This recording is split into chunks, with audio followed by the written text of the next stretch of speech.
All right, let's do it. Today, we're going to take a deep dive into something that might sound a little dry, but trust me, this is important stuff.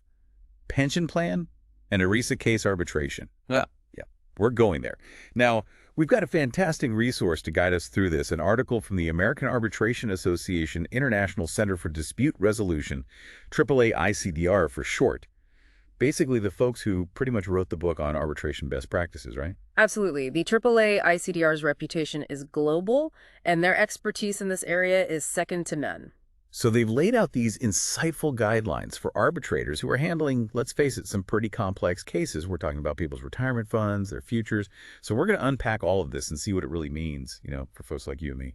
Right, because at the end of the day, these cases are about people, their hopes for a secure retirement. And the AAA ICDR plays a vital role in making sure that the process is fair and efficient. Exactly. So let's get down to brass tacks. Why is arbitration so often the chosen route for these types of disputes? Well, you have to consider the nature of these cases, right? Pension plans, ERISA cases, they're often tangled up in complex legal and financial questions. Traditional court proceedings, they can drag on forever, get incredibly expensive.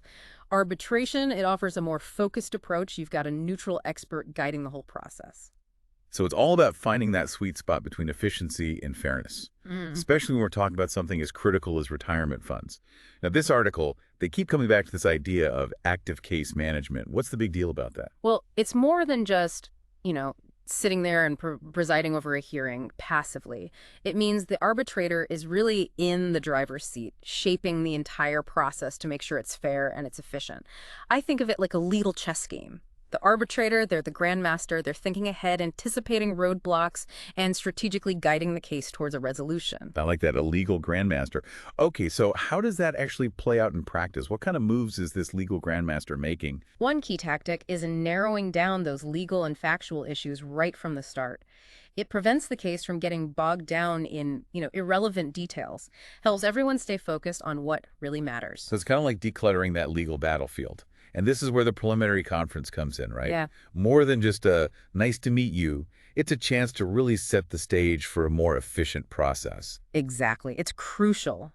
The preliminary conference is where the arbitrator, working with both sides, establishes the ground rules. They confirm key details, things like how evidence will be exchanged, and even discuss potential issues that might require rulings before we even get to the main hearing. Ah, you're talking about those bifurcated rulings.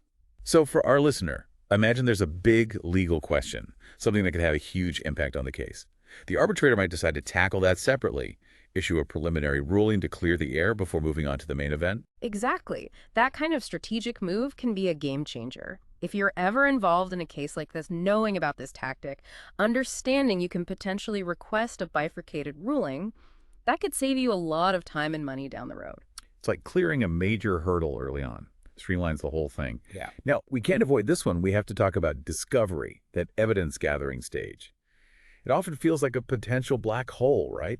How can an arbitrator keep things from going completely off the rails? Well, the article really emphasizes the importance of encouraging cooperation between both sides.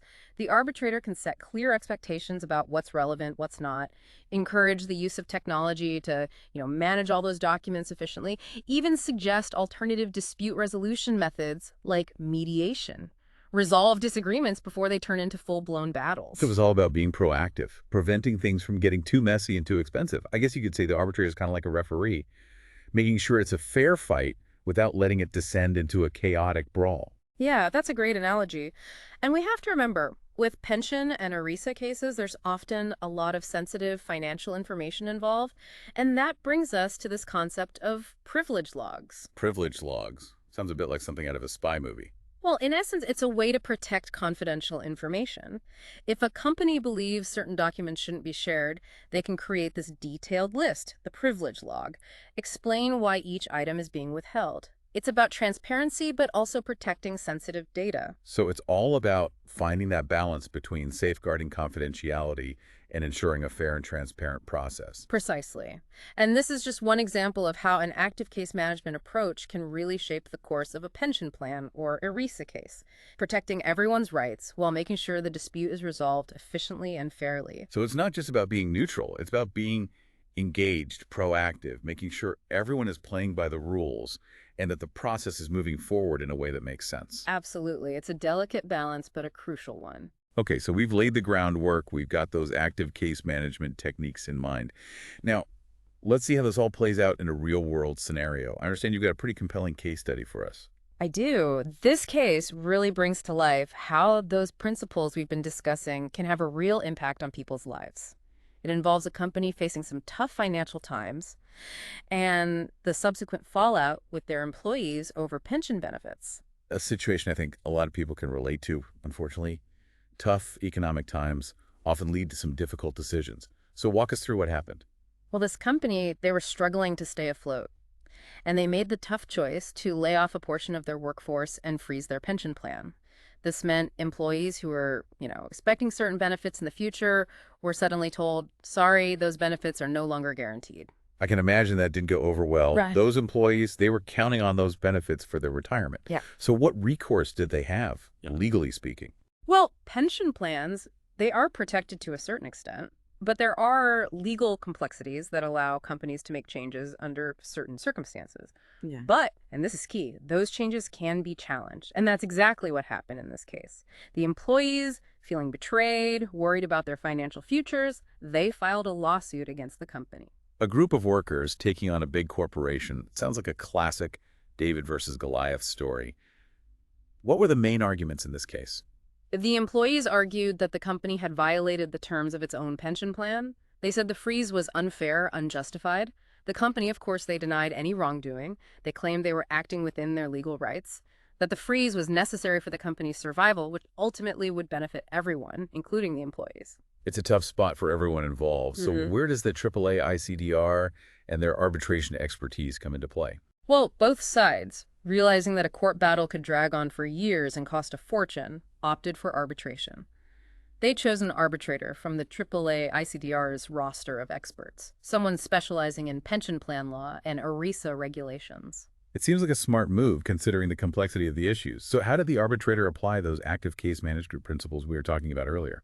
Well, from the get-go, the arbitrator took charge, conducted a very thorough preliminary conference, set clear ground rules, established a firm timeline, and really focused everyone on the core issues of the dispute. They also managed the discovery process very tightly, made sure both sides had access to all the relevant information while preventing any unnecessary delays or legal maneuvering. So they really were that legal grandmaster, steering the case efficiently while keeping things fair. So what was the final outcome? Well, the arbitrator's ruling, it wasn't a clear-cut victory for either side. They acknowledged that the company did have the legal right to freeze the pension plan, but they also found that the company hadn't done a good enough job of communicating those changes to their employees. So a split decision, with both sides having something to think about. What were the implications of that ruling? The company was required to implement better communication practices for any future changes to benefits, ensure greater transparency with their workforce.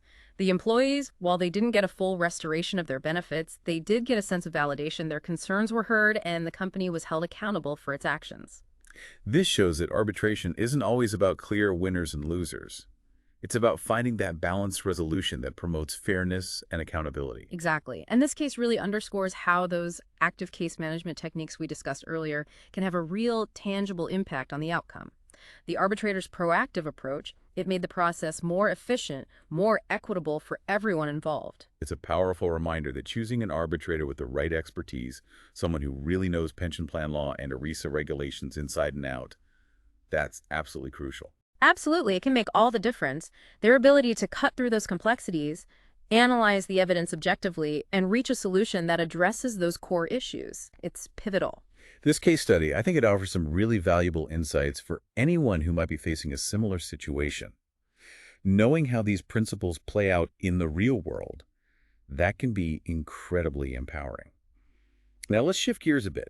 Let's explore some of the broader implications of what we've learned today. Sounds good to me. We've really delved into the nuances of these pension plan and ERISA case arbitrations, explored those critical active case management techniques, and even analyzed a real-world example. But now, let's step back for a moment.